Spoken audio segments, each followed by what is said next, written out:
Good afternoon, everyone. My name is Mayur, and we are back to discuss the 5 important articles of the day. Today is 29th of December, and like every other day, we shall proceed. First, I'll give you the brief overview of what are the 5 articles that we are going to discuss, and then we'll indulge into the details of it. आज के जो 5 article है उसमें से पहला article जो है it is regarding India Iran relationship. ये एक ओपिनियन पेज वाला आर्टिकल है द हिंदू का. हमारे लिए एग्जाम से जो इम्पोर्टेंट है उसी पर्सपेक्टिव से हम एनालाइज करेंगे. आईआर से रिलेटेड है. Second topic is regarding India's defence preparedness.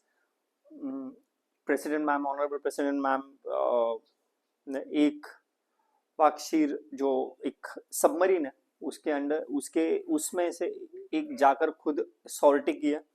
It's a big step. तो वो क्यों बड़ी स्टेप है ये समझेंगे, और इस आर्टिकल को हम प्रीलिम्स के पर्सपेक्टिव से ज़्यादा समझने की कोशिश करेंगे कि सबमरीन होता क्या है या किस अलग अलग तरीके के सबमरीन होते हैं, प्रोपल्शन सिस्टम क्या क्या हो सकता है, इसको एनालाइज करेंगे. थर्ड आर्टिकल जो है वो अगेन आईआर से है. हमारा पड़ोसी जो है म्यांमार, वहाँ पे फर्स्ट इलेक्शंस है उसके बारे में है. इसको हम सिर्फ ऊपर से पढ़ेंगे क्योंकि ये मेंस के पर्सपेक्टिव से एग्जाम्प्लिफिकेशन के लिए इंपॉर्टेंट है. Fourth article is regarding India's waters. As old problem है तमिलनाडु और श्रीलंका के बीच में जो वाटर गैप है, जो स्ट्रेट है, उस स्ट्रेट में पाक स्ट्रेट हो, जो सराउंडिंग वाटर्स है वहां पे more often than not fisherman एक दूसरे के वाटर्स में चले जाते हैं फिशिंग करने के लिए, तो उससे काफी क्राइसिस बिल्डअप होता है. उसके बारे में ये थोड़ा सा आर्टिकल डिस्कस करेगा. And the last article is again the editorial. It's regarding the corruption. गलत इस्तेमाल कैसे लोग करते हैं झूठे आइडेंटिफिकेशन, झूठे सिंबल्स के द्वारा. तो will be learning about those. So let's get started. Before we move further, here is an announcement. जो next foundation batch we shall be starting that really soon, details of which are available on this contact number. more important crash course है CSAP का, जो इस साल 2026 में जो APSC का prelims देने वाला है उनको क्विक रिवीजन की अगर जरूरत है, फास्ट रिवीजन की जरूरत है सारे सब्जेक्ट्स की, along with test series, along with readymade notes, तो ये आपके लिए बेस्ट सूटेड है. इसमें ऑनलाइन ऑफलाइन दोनों लेक्चर्स होंगे. स्मार्ट बुक्स मिलेंगे जो प्रीलिम्स के पर्सपेक्टिव से प्रिपेयर्ड है. एंड 15,000 MCQ का जो प्रीफिट हमारा इनिशिएटिव है वो आपको as a part of this crash course आपको मिलेगा. ये है प्रीफिट इनिशिएटिव जिसके बारे में हम आज 16th लेक्चर होगा जिसका. ये 15,000 MCQs का एक इकोसिस्टम बिल्ड किया जिसमें 3,000 प्लस MCQs जो है वो फ्री ऑफ कॉस्ट यूट्यूब पर अवेलेबल है. Daily 25 MCQs we discuss, we analyse, we solve them. And remaining जो 12,000 MCQs है it's a part of paid test series and that is available on the app. इसमें 30-30-30 ऐसे 90 sectional test हैं, और वो sectional test जो है वो सारे सब्जेक्ट्स के हैं, और वो इंक्रीमेंटल डिफिकल्टी लेवल्स के साथ है, मतलब इंटेंसिटी बढ़ते जाती है उन क्वेश्चंस के डिफिकल्टी लेवल का. रिमेनिंग जो 30 टेस्ट है, मतलब 30-30-30-90 हो जाते हैं. रिमेनिंग 30 टेस्ट जो उसमें 10 फुल लेंथ टेस्ट है ऑफ ऑल डिफिकल्टी लेवल्स. 10 जो है वो प्रीवियस ईयर क्वेश्चंस का सिमुलेशन है, और 10 जो है वो CSAT के टेस्ट है. सो इन अ वे ये एक अकेला ecosystem would be sufficient for you to clear all prelims examination including UPSC.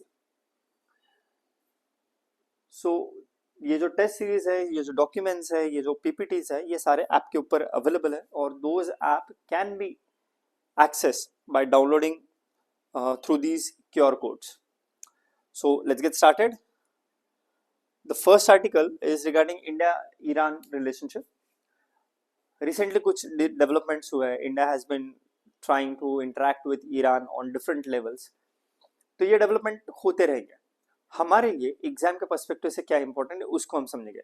देखिए, ईरान का एक आइसोलेशन में ईरान को नहीं पढ़ा जा सकता. ईरान को अगर आप पढ़ते हो, if you are thinking about Iran, then you have to take into the consideration the policies of USA, of Russia, of Saudi Arabia, because Saudi Arabia and Iran are rivals, and you also need to take into consideration the geopolitics of Middle East.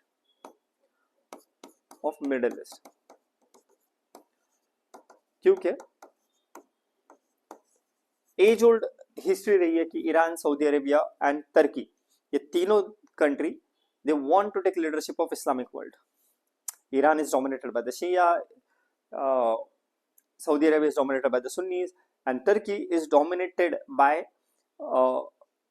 people who are westernized but sticking to the fundamentalism of religious theism. तो इन तीनों के चक्कर में tussle होते रहता है, जिसमें Iran और सऊदी अरेबिया ज्यादा डोमिनेट करते हैं. India being a country with large share of Muslim population tries to balance its relationship with all the major players of the Middle East. इस पर्सपेक्टिव से इस आर्टिकल को हमको समझना है. हम सिर्फ एग्जाम के पर्सपेक्टिव से देखेंगे, हमको इस पर पीएचडी नहीं करनी है. ठीक है, alright. So what editorial is saying कि इंडिया और ईरान के रिलेशंस को रिन्यू किया जा रहा है. This renovation is like highlighting कि रीजनल जियोपॉलिटिक्स जो वेस्ट एशिया को, वो जो डायनेमिकली इवॉल्व हो रहा है, उसको इंडिया रिस्पेक्ट करता है और उसको कीनली ऑब्जर्व करके जो इंडियन इंटरेस्ट को प्रोटेक्ट करे, ऐसे स्टेप्स लिए जा रहा है. तो इस आर्टिकल में वी विल लुक एट 5 की इश्यूज जो इंडिया का स्ट्रेटेजी डिफाइन करेंगे. ये 5 की इश्यूज जेनेरिक इसलिए भी रखे हैं ताकि इन्हीं 5 इश्यूज के साथ आप इंडिया और सऊदी अरेबिया का भी रिलेशन लिख सकते हो question.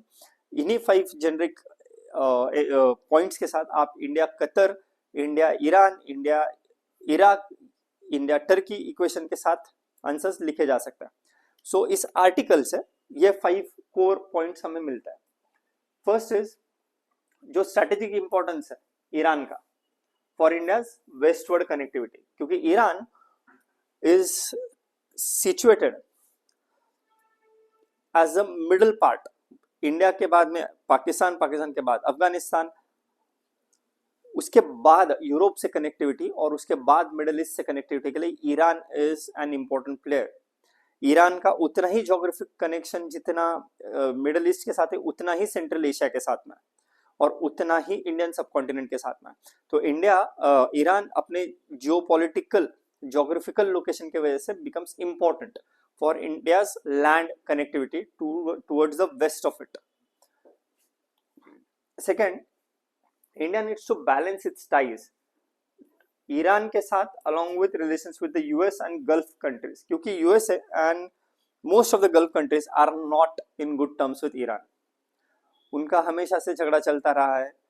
For example Yemen, Oman, आपने वो अगर वो सऊदी अरेबिया की साइड वाला बेल्ट देखा है तो उसमें से यमन कंट्री में हौथी रेबल्स हैं जो वहाँ के लोकल गवर्नमेंट के अगेंस्ट आर्म उठा लिए. तो इट इज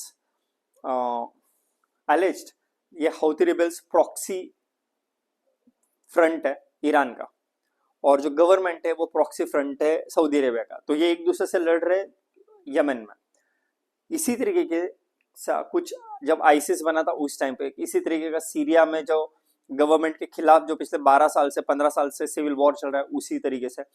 तो इस कंटेक्स्ट में यूएसए एंड जो गल्फ कंट्रीज है वो ईरान के अगेंस्ट खड़े हैं, इसलिए उनके ऊपर एलिगेशंस लगाते हैं, उनके ऊपर सैंक्शंस लगाए जाते हैं. बराक ओबामा जब प्रेसिडेंट थे तो he had signed a nuclear deal as in an observatory framework, जिससे न्यूक्लियर प्रोग्राम जो ईरान का है उसके ऊपर कंट्रोल रखा जा सके, ध्यान दिया जा सके. वही डील को ट्रम्प चाचा ने आते ही डिस्कार्ड कर दिया. तो न्यूक्लियर थ्रेट का एक एलिमेंट है ईरान और यूएसए और ईरान और वेस्ट के रिलेशनशिप में. इस फैक्टर में एक इंपॉर्टेंट और प्लेयर है जो ईरान के साथ ही हमारे इक्वेशंस को बहुत क्लोजली ऑब्जर्व करता है, वो कंट्री है इजराइल. इजराइल ईरान को अपना बहुत बड़ा दुश्मन मानता है. तो इजराइल का भी एक पर्सपेक्टिव हमको ध्यान में रखना पड़ता है while we engage with Iran. Third is energy security, along with long-term diversification of supplies. In 21st century is going to be India century. अगले 70-80 सालों के लिए हमको एनर्जी का कंटिन्यूस सप्लाई चाहिए. हम किसी सिर्फ एक कंट्री के ऊपर रिलाय नहीं कर सकते. तख्ता पलट हुआ, रेजिम चेंज हो गया, कहीं वॉर में फंस गया, तो we need our energy sources to be diversified. तो Iran is one important factor in that. Fourth, जो रीजनल इंस्टेबिलिटी है वो अफेक्ट कर देती है इंडिया के ट्रेड रूट्स को एंड प्रोजेक्ट्स को. फॉर एग्जांपल, इंडिया का एक चाबहार पोर्ट है जो ईरान का पोर्ट है, जिसमें इंडिया का हेवी इन्वेस्टमेंट है. इंडिया उसमें काफी टाइम से काम कर रहा है. अब वहां पे अगर इंस्टेबिलिटी आ गई तो इंडिया के जो इन्वेस्टमेंट प्रोजेक्ट है और जो ट्रेड रूट्स है उसके ऊपर नेगेटिव इंपैक्ट करता है. Last is sanctions. जो सैंक्शंस रिलेटेड कंस्ट्रेंट्स है, वो यूएस ने सैंक्शन डाल दिए, इंडिया ईरान से पेट्रोल खरीद नहीं पा रहा है, पेट्रोल खरीद रहा है तो डॉलर में एक्सचेंज नहीं कर पा रहा है, उनके अकाउंट फ्रीज कर दिए, तो इंडिया से वो इंडिया रुपी में खरीद रहा है, फिर रुपी का बर्डन बढ़ते जा रहा है. सो बेसिकली जब सैंक्शंस आते हैं तो इकोनॉमिक कोऑपरेशन के ऊपर बहुत नेगेटिव इंपैक्ट हो जाता है. तो ये 5 कोर इश्यूज है, इन्हीं को हमें समझना है. इस जो इंसिडेंट है उसको लेकर जो लार्जर क्वेश्चन बनाया जाएगा यूपीएससी या एपीएससी के मेंस में, आईआर में, इंडिया ईरान के ऊपर, उसमें ये 5 pointer would be more than enough to discuss your answers in the context of these 5 points. This is MCQ which I would want you to answer. India's engagement with Iran is strategically important primarily because it A. provides India direct military access to West Asia, helps counter China's influence in Central Asia, enhances connectivity and energy security while supporting strategic autonomy, and D. replaces India's relations with Gulf countries. I would want you to pause the video and try and answer this question. यहाँ पे direct military access है, इतना strong statement करे incorrect होता है. Helps counter China's influence in Central Asia. Iran is not a part of Central Asia, तो वैसे भी ये एलिमिनेट हो जाएगा. C is the answer. Enhances connectivity and energy security while supporting the strategic autonomy. I hope you have given the correct answer. इसके जो explanation है वो आगे के पेज पर है and you can access this PDF on CSAP app. ठीक है?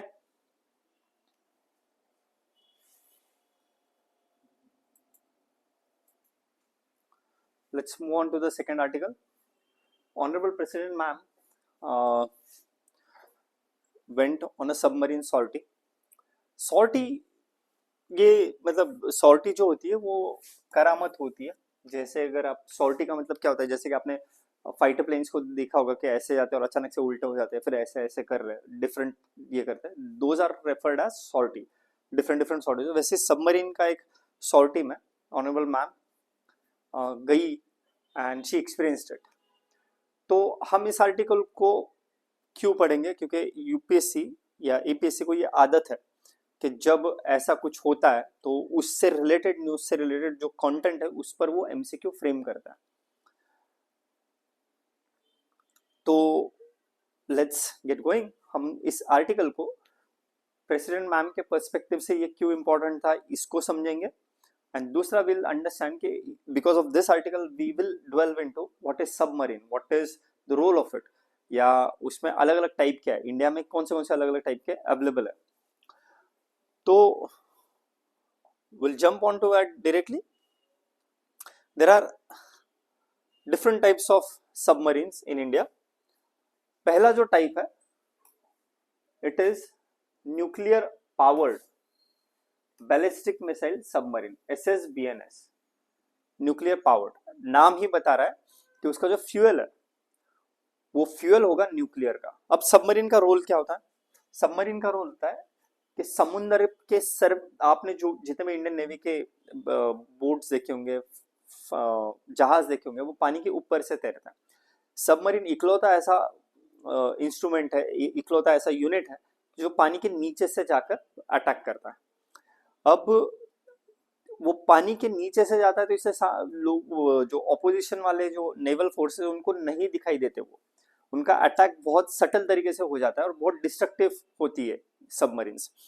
उनको डिटेक्ट करने के लिए रडार यूज करना पड़ता है, साउंड वेव्स यूज करने पड़ते हैं, then only you can detect the submarines. अब सबमरीन्स को चलाने के लिए जो फ्यूल चाहिए होता है वो 3 तरीके का होता है। एक है न्यूक्लियर फ्यूल। अब न्यूक्लियर पावर्ड बैलिस्टिक मिसाइल जो है, nuclear powered ballistic missile submarines, मतलब सबमरीन चलती है न्यूक्लियर के ऊपर। न्यूक्लियर फ्यूल जो है वो बहुत टाइम तक चल सकता है, इसीलिए उस सबमरीन को पानी के सरफेस पर आने की जरूरत ही नहीं पड़ती है। वो तब तक नीचे रह सकती है जब तक उसके अंदर बैठे हुए जो सैनिक है, उसके अंदर बैठे हुए जो नेवल फोर्सेस के जो लोग है, कैप्टन है, क्रू है, उनका जितना कैपेसिटी उतना वो अंदर रख सकता है। वो कई महीनों तक भी पानी के अंदर रह सकती है। क्यों? क्योंकि उसको चलने के लिए हवा की जरूरत नहीं है। अब इसीलिए the most advance and most important और मोस्ट लिथल जो वेपन सिस्टम या मोस्ट लिथल जो सबमरीन्स है वो है न्यूक्लियर पावर्ड। और इनके अंदर बैलिस्टिक मिसाइल अगर है, मतलब क्रूज मिसाइल, बैलिस्टिक मिसाइल, ये मिसाइल का टाइप होता है जो आपने I am sure science and tech में पढ़े होंगे। वो उसके साथ अगर वो आती है, ये जो nuclear powered ballistic missile submarines है, ये these are being created under advanced technology vessel, ATV programme है। सेकंड जो है वो है nuclear powered attack submarines. Same nuclear power से चलती है, बट ये थोड़ा ज्यादा क्विक होती है, ज्यादा फास्ट होती है। ये बैलिस्टिक मिसाइल के साथ ही बाकी के मिसाइल्स कैरी करती है जो वॉरफेयर में एंगेज करने के लिए यूज होता है। इनका जो सबमरीन जो है ये अभी तक पूरी तरीके से डेवलप होकर बाहर नहीं आए हैं, it is still under the development, मतलब नेवी में ये इंडक्ट अभी तक नहीं हुई है। थर्ड जो है वो है conventional diesel electric submarine, conventional diesel electric submarine SSK. इसमें 2 प्रोजेक्ट है, project 75 and project 75I। Project 75 जो है उसमें आता है कलावरी क्लास सबमरीन्स, एंड जो प्रोजेक्ट 75I है that is next generation conventional submarine. ये प्लान्ड है, अभी हो रहा है। इसका प्रोपल्शन जो है वो है डीजल इलेक्ट्रिक, मतलब इंजन चलता है डीजल के ऊपर, उससे इलेक्ट्रिसिटी जनरेट होती है, उसको भी यूज किया जाता है। अब डीजल की खासियत ये है कि डीजल को अगर जलाना है तो आपको उसके लिए ऑक्सीजन चाहिए, और ऑक्सीजन के लिए आपको बार बार समुद्र के ऊपर आना पड़ता है, वहीं से तो हवा आएगी ना। तो उस हवा को यूज करके फ्यूल जलता है और फिर जो पावर निकलती है उससे ये सबमरीन चलती है। इसकी दिक्कत ये है कि since it requires the oxygen, it has to come to the surface, और इसके वजह से इसकी लॉन्जिविटी जो है अंडर वाटर रहने की वो लिमिटेड है, बहुत लंबे समय तक ये नहीं रह सकती।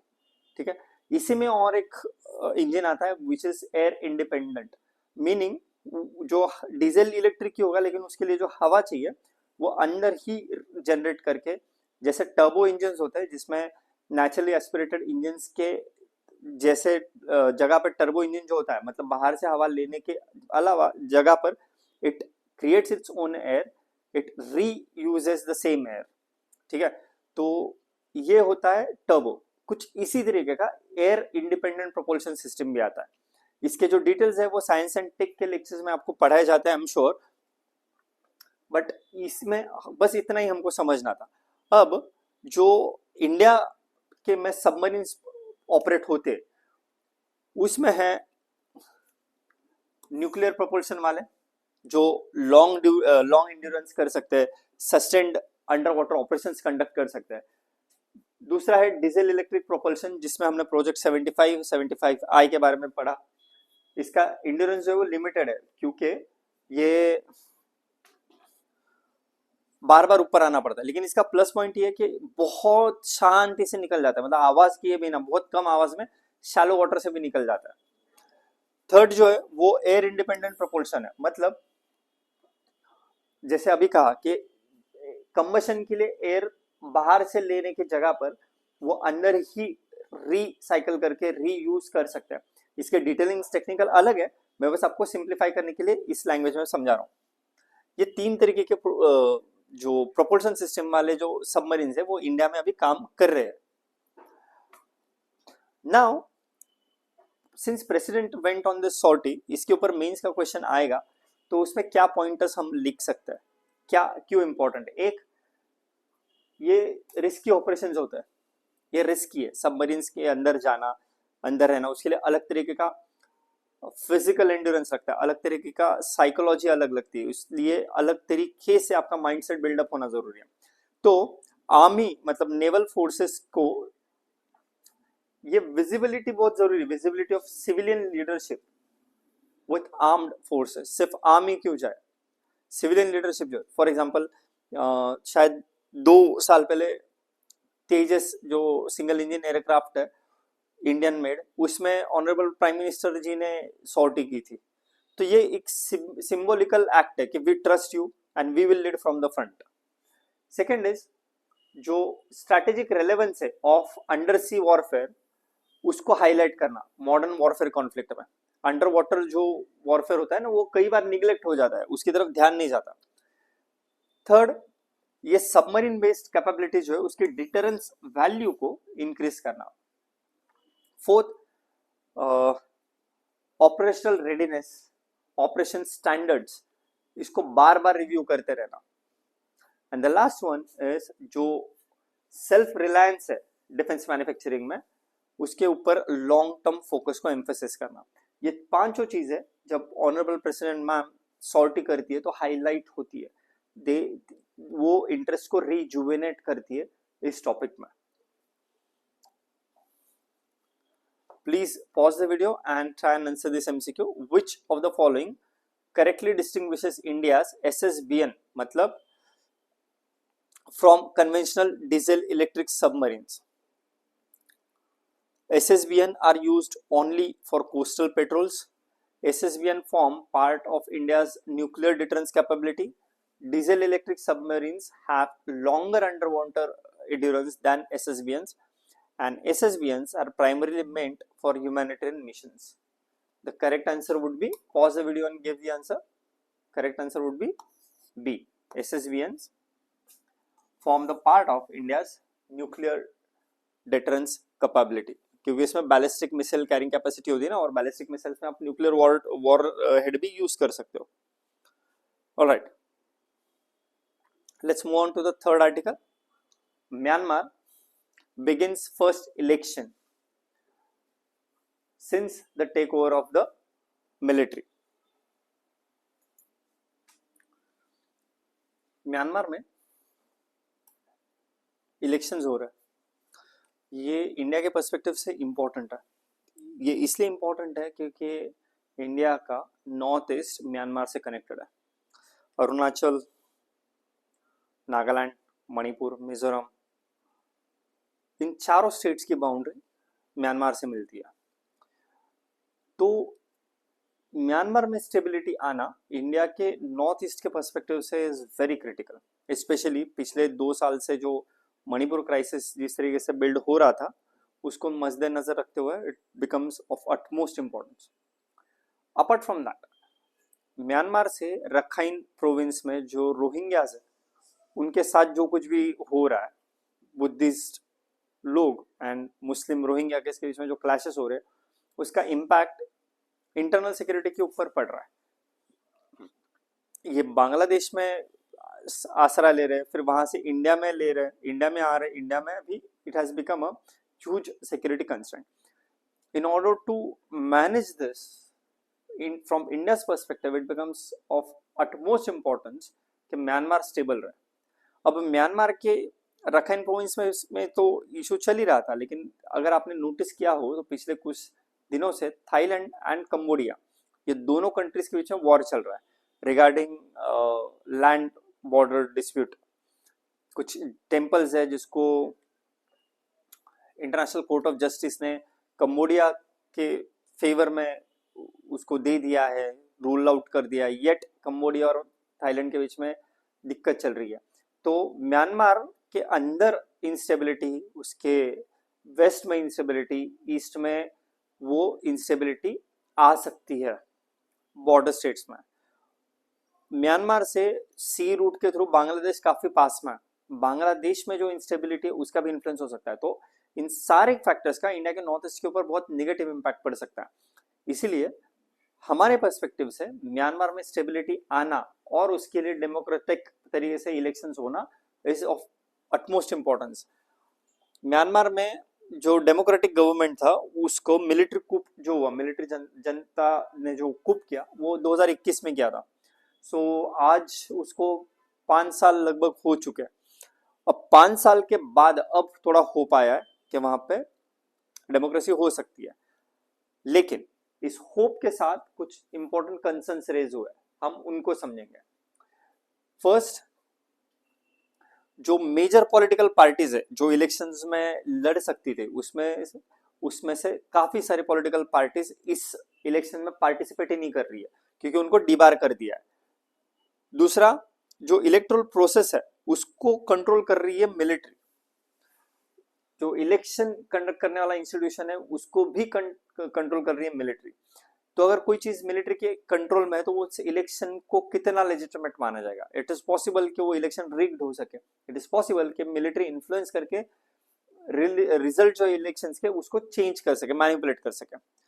थर्ड, जो ऑनगोइंग इंटरनल कॉन्फ्लिक्ट है, ऑनगोइंग रोहिंग्या प्रोविंस में हो या डिफरेंट प्रोविंस में हो, जो ऑनगोइंग सिविल कॉन्फ्लिक्ट है, it undermines the possibility of free and fair elections. अगर फ्री एंड फेयर इलेक्शंस ही नहीं हुए तो डेमोक्रेसी की क्या वैल्यू होगी। Use of elections as a tool for regime legitimation कर सकता है मिलिट्री। अगर इलेक्शंस में अगर जो वो चाहते उस तरीके का गवर्नमेंट नहीं आया तो वो खुद होकर लेजिटिमेसी क्लेम कर सकते हैं कि मिलिट्री का रूल जो है म्यांमार में वही बेटर है क्योंकि डेमोक्रेटिक इंस्टीट्यूशंस जो है वो ठीक से फंक्शन नहीं कर पा रहे।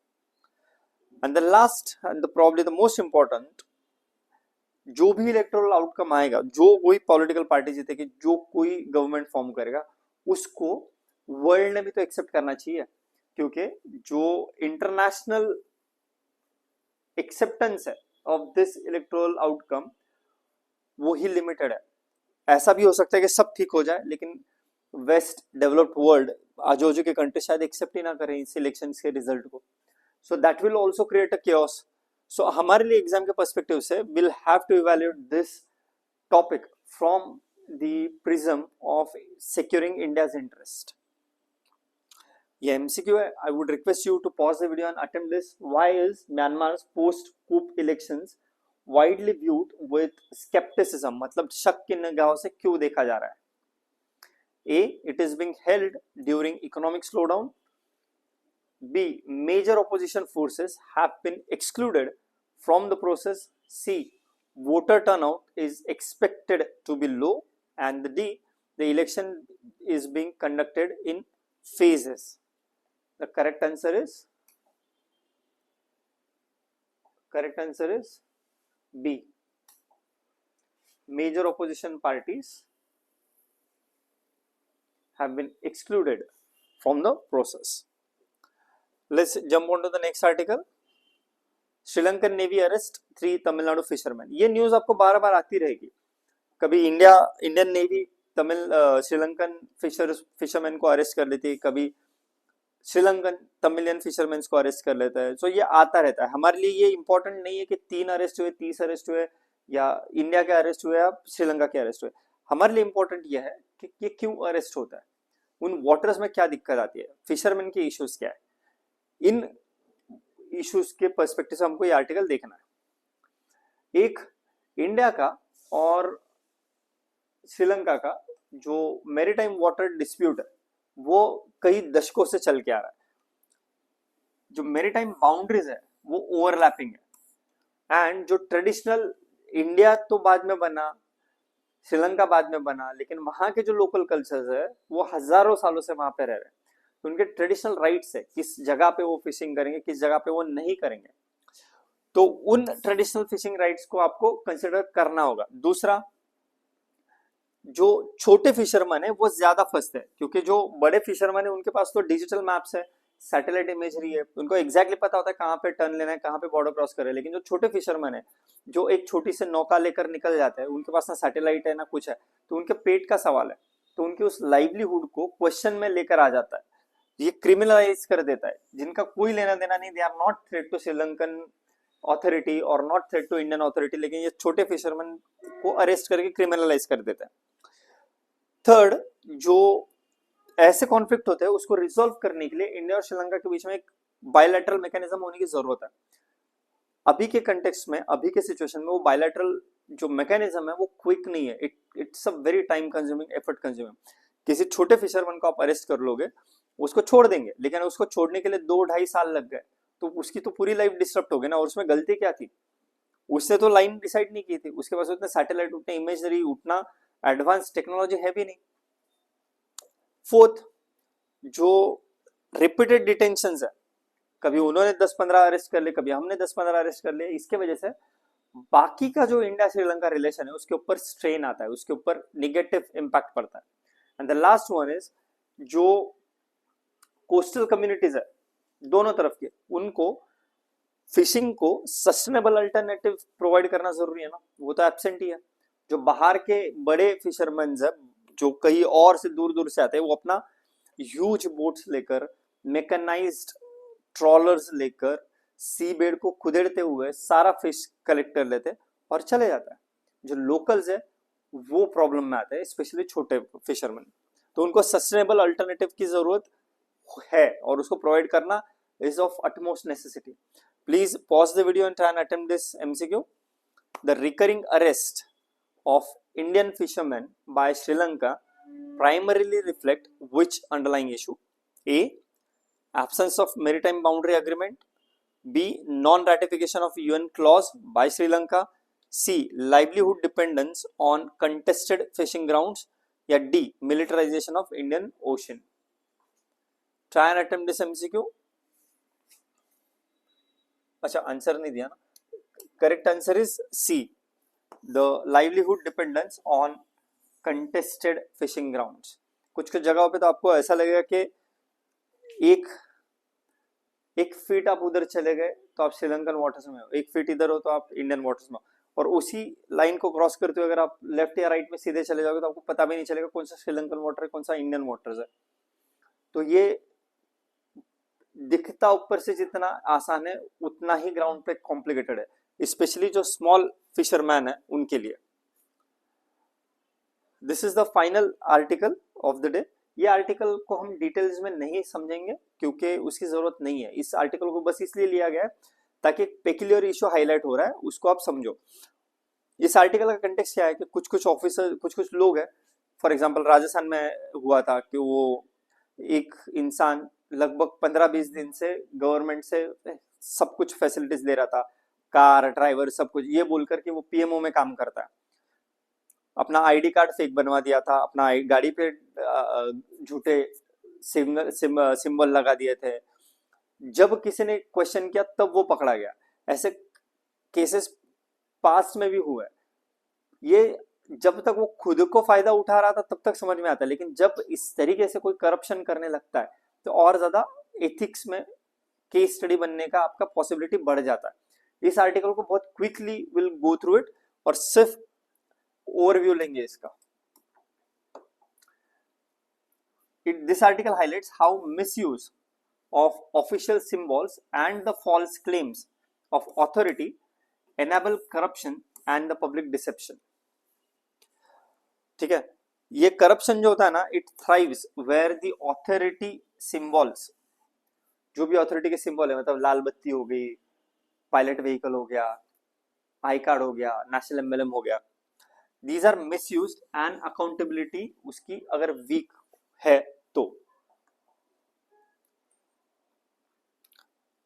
Impersonation of public authority to gain undue advantage, weak verification and enforcement mechanism, public trust erosion to governance frauds, and then normalization of petty corruptions through informal networks, limited awareness among the citizen about authentic authority markers. अरे limited authority छोड़िए, आप अगर कोई Indian army के ऊपर बने हुए movies भी देख लेते हो तो आप उनका यूनिफॉर्म देखोगे तो आपको जिसको समझ में आता है उनको हंसी आने लगती है। मतलब एक जो बैचेस लगे हुए, जो शोल्डर पे लगे हुए, कहीं पे मतलब रैंक उनका कर्नल है लेकिन मार्क लगाया हुआ मेजर का है, या जो बटालियन है वो उनका मैकेनाइज्ड इन्फेंट्री का है लेकिन वहां पे लगा दिया बॉम्बे सैपर्स का सिंबल, या उनके रैंक उसका लेट्स से कि उन ऑफिसर का लेट्स से कि पुलिस के अगर आप यूनिफॉर्म देखते हो तो रैंक उनका एसपी का है लेकिन उनके जो कॉलर है उसके ऊपर एडीजी का जो लिफ है वो लगा दिया है। तो जो मूवीज बना रहे हैं जो पब्लिक को दिखा रहे हैं उनको ही इसके बारे में डिटेल्स नहीं है, तो कॉमन मैन को कैसे पता होगा? वो तो मिसअंडरस्टैंड करेगा ही ना इन सिंबल्स को। चलो, so yeah I will give you one funny example. There was like I had seen a movie जिसमें उसके यूनिफॉर्म पे 2 स्टार है और कार के ऊपर है सिंगल स्टार। अब सिंगल स्टार जो है वो आईपीएस ऑफिसर बहुत सीनियर पोजीशन पे जब पहुंच जाता है उसके बाद शुरू होते हैं single star, double star, 3 star. जब जब आप आईजी, एडीजी, डीआईजी, डीजीपी इस रैंक पर जाते हो तब ये सब स्टार लगना शुरू होता है। और जो स्टार लगता है सिंगल स्टार वो तो आईपीएस का होता भी नहीं है। अब इसके डिटेल्स शेयर करना यहाँ का पर्पस नहीं है, I am just trying to give you example कि सिंबल्स को अगर आप मिस इंटरप्रेट करते हो तो ऑथोरिटी को भी आप मिस इंटरप्रेट कर सकते हो और कोई भी आसानी से इस चीज का गलत फायदा उठा सकता है गलत ऑथोरिटी को प्रोजेक्ट करके। This is the MCQ. Which aspect of the corruption is primarily highlighted by cases involving impersonation of officials, high level policy corruption, moral hazard in welfare schemes, abuse of authority symbols and public trust, and D, lack of anti corruption laws? The correct answer would be C. ये APSC का जो one stop solution है smart books, ये अब Assamese script में, Assamese medium में भी available है। You can access these by contacting on the number mention here. Thank you so much for joining in. आज प्रीफिट का जो इनिशिएटिव है उसके 16th डे पे शाम को 5:30 बजे मिलता है। आज का टॉपिक इकोनॉमिक्स है, इंडियन इकोनॉमिक्स। उसके इजी फेज का ये 3rd वीक है तो will be discussing those. See you, thank you.